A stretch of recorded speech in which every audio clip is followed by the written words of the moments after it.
Hi everyone, Mindy here for Neat Tangled, and in today's video I'm going to be walking you through the February 2019 release, and we'll also be creating a card that I had showed earlier this week. The first thing I'm going to show you is the new mail background stamp. This is a gorgeous big red rubber stamp. You can see it's got the beautiful etching in here of all of these envelopes on here. This is great for just sending thinking of you cards or Valentine's cards. Really, it can be for anything. So one thing with the red rubber stamps, because it's already foam mounted, what you're going to want to do if you're going to use a MISTI tool is what I do actually is I'm going to remove the foam insert of my MISTI tool. Since our stamp set already has that foam on there, we don't need the insert that's in the MISTI, and then we can just lay that down, close the lid, and it'll pick that stamp up nicely, and then we can stamp onto our project. And I will be showing this later on in the video as well to create one of my cards. And then once I'm done, I can just put my foam mat back in my MISTI, and I can replace that. You can put this back on top of your stamp or you can leave it off. The next thing is the Love Mail dies. So these are some super cute dies. It has a couple stitched hearts on here, a little envelope, and this is a card I had created. I did some ink blending on the background. I used the mail background for that. I also used this little envelope that I had die cut, and I just had added in that cute little dog to hold the envelope. On this one, I also had heat embossed the background, and I did a little bit of watercoloring on there. And I also used this one of the stitched hearts that comes in the mail dies. This is another one that I had created. These were actually two, so I die cut a pattern of the hearts out of the one and used it as my front panel, and then I took the actual hearts and created another card. So 2 for 1 bonus. Now for the sentiments, this is going to lead into our next stamp set that I'm going to show you. And these are the typed sentiments. This stamp set has a lot of great sentiments on here. So you're really getting a bang for your buck when you buy this. There are so many sentiments on here, whether it be for Valentine's Day, thinking of you, love you, just to send a friend, a card to a friend. So there's a lot of great sentiments on here. And also what I did for those sentiments is I die cut those out using the Skinny Strips die. These are going to be a definite go-to in my crafty stash. So here we're just taking a look at it. You're getting all of these dies in your package. So the magnetic pack you won't get. That is how I store my stamps. But you can see it just gives you a really nice clean cut edge to your sentiment strips, or you can add a banner to it. There are various sizes and widths on this die, so you're really getting a lot out of it, and I used it on almost every card that I had shared during the release week. This next stamp set is Jump for Joy, and this has some super cute critters on here. You have a trampoline, you have a couple of jump roping, so you can mix and match. And there's also some coordinating sentiments that go with it. A card that I had showed earlier this week, I just did an ink blended background, so I have a couple of them jump roping and the sentiment at the bottom. And there's also a coordinating die set that you can purchase separately. And like I said, you won't get that magnetic piece that I have mine attached to. That's just how I personally store my dies, so I keep them with the stamp set that it goes with. Next we have Slow and Steady, and oh my gosh, how cute is this sloth? I love it. So you have this sloth riding a turtle and they're holding a flag, and then it also has some really great sentiments on here. I used It's Your Birthday, and I did mask that off, so I just have It's Your Birthday, and I used that with the Awesome die, and I also created a hill with the Landscape Duo stencil. This stamp set also comes with a coordinating die that you can purchase separately as well. Now this is just another card I wanted to share with you where I had used the Love Mail die set and also the typed sentiments. And I did use the Falling Circles die, which had been already in the store, but I did foil that onto my background. So just another example how to use them. And then this is a card that I created, and it has that little squirrel on there from the Jump for Joy set. So I have him kind of shooting up into the air, and the sky's the limit I used on that stamp set. So various ways to use these stamp sets. This is the card I'm going to create for you today. So it's going to go over quite a few of the products that I've previously shown and how to use them. So I'm going to start off by creating the background. I am using the Mail Background Stamp Set, the red rubber stamp set, and I have a piece of Bristol Smooth cardstock here because I'm going to be doing some ink blending. Now what I like to do is just put a little bit of removable adhesive on the back of my cardstock. That way when I'm stamping, it's not going to move around. I can place that right where I want it, line up my stamp, and then I can pick the stamp up with the door. So that's going to, my cardstock's going to stay in the same place.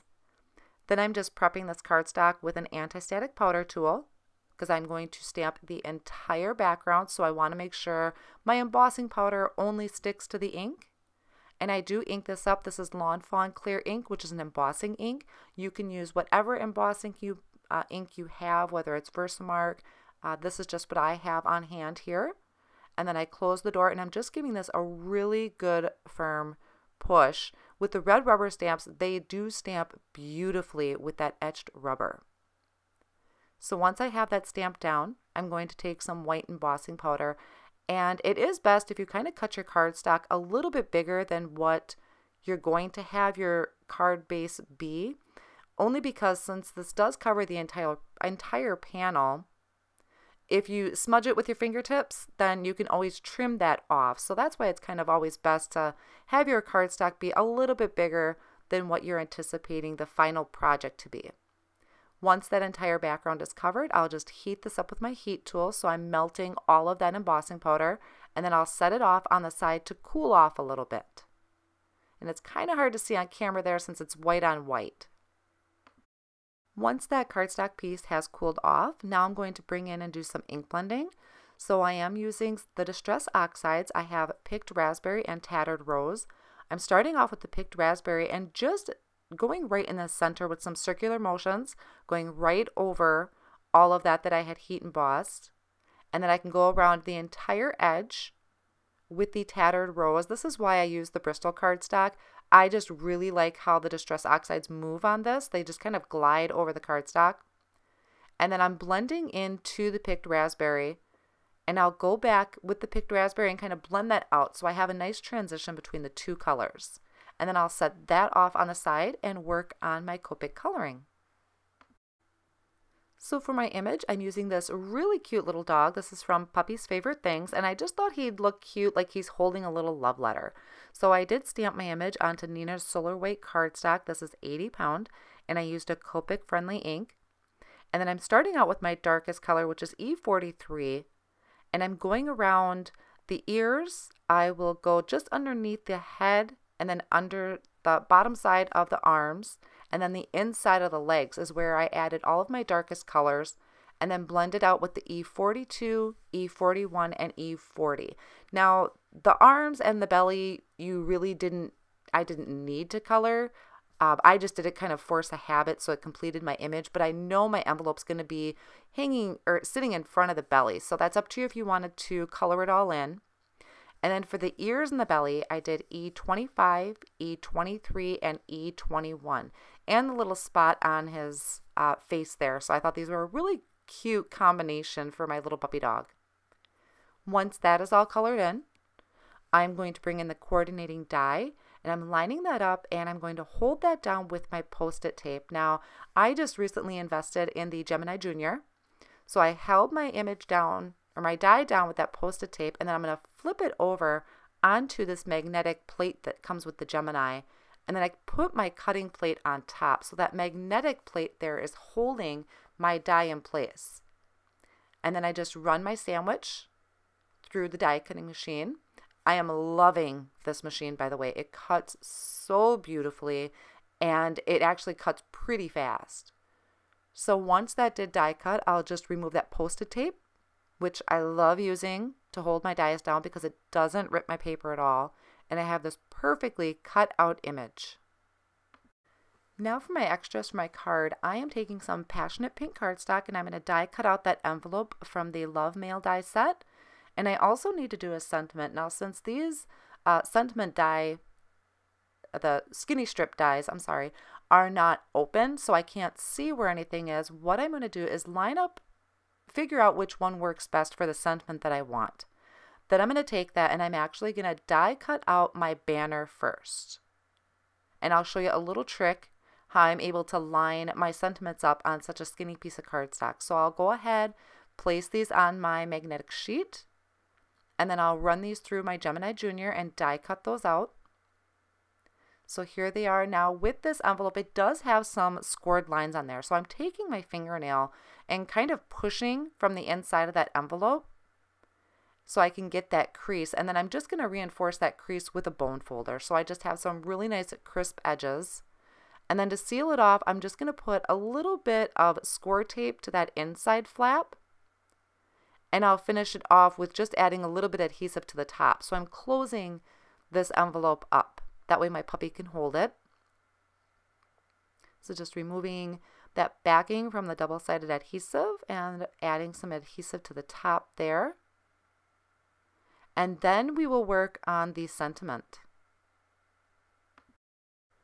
Now I'm going to use the same trick that I did with my mail background dies. I'm adding some removable adhesive to my skinny strip here and then attaching that into the grid on my MISTI.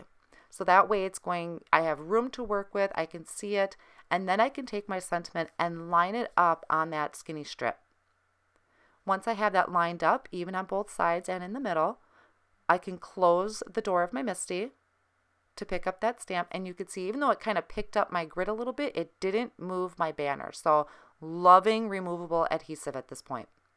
Then since I'm heat embossing, I'm going to prep that with the anti-static powder tool, ink this up with the embossing ink, and just pushing lightly. I don't want to squish my sentiment because that would spread out the letters and you won't be able to read it as well.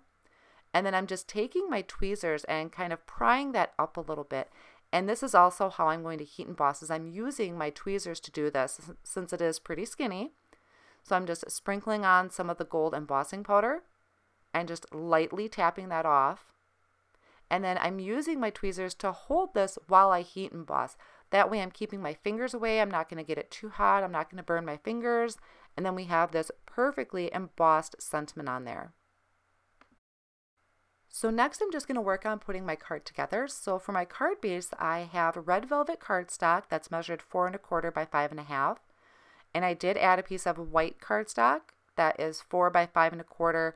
And then I'm attaching my ink blended background, and I did trim that down to 3 3/4 by 5 inches. So that'll be my main base. And then I could start just kind of getting my image together here. I have the puppy. I want it to be holding the envelope, but I did want to add a little bit of dimension to it. So I'm taking these foam squares from Gina K Designs and adding them to the back of my puppy.